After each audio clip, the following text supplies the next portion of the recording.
Hello guys, ഇന്ന് നെല്ലിക്കൃഷിയെക്കുറിച്ചുള്ള കാര്യങ്ങൾ നമുക്ക് ഷെയർ ചെയ്യാം.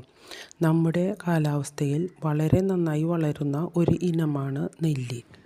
അതുപോലെ നെല്ലിക്കയുടെ ഔഷധ ഗുണങ്ങൾ അറിയുകയാണെങ്കിൽ ഏറ്റവും നന്നായി ഡെയിലി ഭക്ഷണത്തിൽ ഉൾപ്പെടുത്തേണ്ട ഒന്നാണ് നെല്ലിക്ക. ഇനി നെല്ലി കൃഷി ചെയ്യുന്ന രീതി. വെള്ളം കെട്ടി നിൽക്കാത്ത നീർവാഴ്ചയുള്ള എല്ലായിടത്തും നെല്ലി കൃഷി ചെയ്യാവുന്നതാണ്. ചൂടും വരൾച്ചയും നല്ലോണം ഇഷ്ടപ്പെടുന്ന ഒന്നാണ് നെല്ലി. അതുകൊണ്ട് നല്ലവണ്ണം വെയിൽ കിട്ടുന്ന സ്ഥലം നോക്കി വേണം നെല്ലി കൃഷിക്ക് തിരഞ്ഞെടുക്കാൻ. നെല്ലിച്ചെടി കുഴിച്ചിട്ട് ഒരു കൊല്ലത്തോളം അതിനെ പരിചരിച്ച് അത് പിടിച്ച് കിട്ടി എന്ന് മനസ്സിലായി കഴിഞ്ഞാൽ പിന്നെ അതിനെ വെള്ളമോ വളമോ ഒന്നും ചെയ്യേണ്ട ആവശ്യമില്ല. ഇത് നാടൻ വിത്ത് മുളപ്പിച്ചുണ്ടാക്കിയ നെല്ലിച്ചെടി കൃഷി ചെയ്യുന്ന രീതിയാണ്. ഇത് ഇങ്ങനെ കൃഷി ചെയ്ത് 7-8 കൊല്ലമൊക്കെ കഴിഞ്ഞാൽ മാത്രമേ അതിൽ നെല്ലിക്ക ഉണ്ടാവാൻ സാധ്യതയുള്ളൂ. ഇപ്പോൾ ഗ്രാഫ്റ്റ് തൈകളും ലഭ്യമാണ്. ഗ്രാഫ്റ്റ് തൈകൾ 1-2 കൊല്ലത്തിനുള്ളിൽ കായ്ക്കാനുള്ള സാധ്യതയുണ്ട്. ഗ്രാഫ്റ്റ് തൈകളാണെങ്കിൽ ചട്ടികളിലോ ഡ്രമ്മിലോ വളർത്തി വേഗം തന്നെ കായ്പ്പിച്ചെടുക്കാം.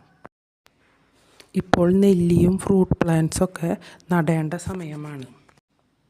നല്ല ഗ്രാഫ്റ്റ് തൈകൾ വാങ്ങി നല്ല രീതിയിൽ വളം ഇട്ടുകൊടുത്ത് ശുശ്രൂഷിക്കുകയാണെങ്കിൽ 1 കൊല്ലത്തിനുള്ളിൽ വരെ കായുണ്ടാവാൻ സാധ്യതയുണ്ട്. പിന്നെ ചെടി കുഴിച്ച് വെച്ച് കുറച്ച് കഴിയുമ്പോൾ ബയോ പൊട്ടാഷ് ഇട്ട് കൊടുക്കുന്നത് നെല്ലിക്ക് നല്ലതാണ്. നല്ല കായ് വലിപ്പമുള്ള ഇനങ്ങളും ഗ്രാഫ്റ്റ് തൈകളിൽ ഇപ്പോൾ ലഭ്യമാണ്. ഗ്രാഫ്റ്റ് തൈകളാണെങ്കിലും നെല്ലിയുടെ ചുവട് എപ്പോഴും മണ്ണ് നനഞ്ഞു കിടക്കേണ്ട ആവശ്യമില്ല. ഡ്രൈ കാലാവസ്ഥ ഇഷ്ടപ്പെടുന്ന ഒന്നാണ് നെല്ലി. അതിന് നല്ലൊരു തെളിവാണ് നമ്മൾ റോഡ് സൈഡിൽ കൂടെ പോകുമ്പോൾ കാണുന്ന നെല്ലിമരങ്ങളിൽ നോക്കിയാൽ കാണാം നല്ലോണം കായ് ഉണ്ടായി നിൽക്കുന്നത്.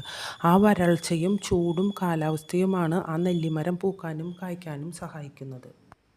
ഇനി നെല്ലിയുടെ കീടബാധ വളരെ കുറവുള്ള ഒന്നാണ് നെല്ലി. പിന്നെ മഴക്കാലത്ത് ഇല പൊഴിയുന്ന ഒരു പ്രശ്നം നെല്ലിക്ക് കണ്ടിട്ടുണ്ട്. അതിന് പ്രധാന കാരണം അതിൽ വരുന്ന ഫംഗൽ ബാധയാണ്. അത് ഒഴിവാക്കാൻ സാഫ് പോലെയുള്ള ഫംഗിസൈഡ് കലക്കി സ്പ്രേ ചെയ്ത് കൊടുക്കുന്നതും കുറച്ച് നെല്ലിയുടെ അടിയിൽ വീഴ്ത്തി കൊടുക്കുന്നതും നല്ലതാണ്. വീഡിയോ ആദ്യമായി കാണുന്നവർ സബ്സ്ക്രൈബ് ചെയ്യാനും കമൻറ്റ് ചെയ്യാനും മറക്കരുത്. നെല്ലിക്കൃഷി താല്പര്യമുള്ളവർക്ക് ഈ വീഡിയോ ഷെയർ ചെയ്ത് കൊടുക്കാനും മറക്കരുത്. നെല്ലിക്കയുടെ ഗുണങ്ങൾ എന്ന് പറഞ്ഞു കഴിഞ്ഞാൽ വിറ്റാമിൻ സിയുടെ കലവറയാണ് നെല്ലിക്ക. 30 ഓറഞ്ചിന് തുല്യമാണ് ഒരു നെല്ലിക്ക.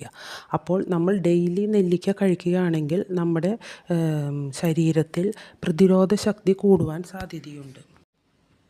ആൻറ്റി ഓക്സിഡൻറ്റ് ധാരാളം അടങ്ങിയിട്ടുള്ള ഒന്നാണ് നെല്ലിക്ക. പിന്നെ നെല്ലിക്കയിൽ ഹൈ ഫൈബർ കണ്ടൻറ്റ് ഉള്ളതുകൊണ്ട് നെല്ലിക്ക ജ്യൂസ് വെയ്റ്റ് ലോസിന് വളരെ ഉപകരിക്കും. ഇതിൽ കാണുന്ന നെല്ലിമരം ഒരു നാടൻ നെല്ലിമരമാണ്. ഇത് എൻ്റെ ഫ്രണ്ടിൻ്റെ വീട്ടിലത്തെയാണ്.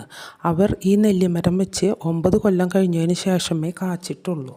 പക്ഷേ കായ് ഉണ്ടാവാൻ തുടങ്ങി കഴിഞ്ഞപ്പോൾ നിറയെ കായ് ഉണ്ടാവാനും തുടങ്ങി.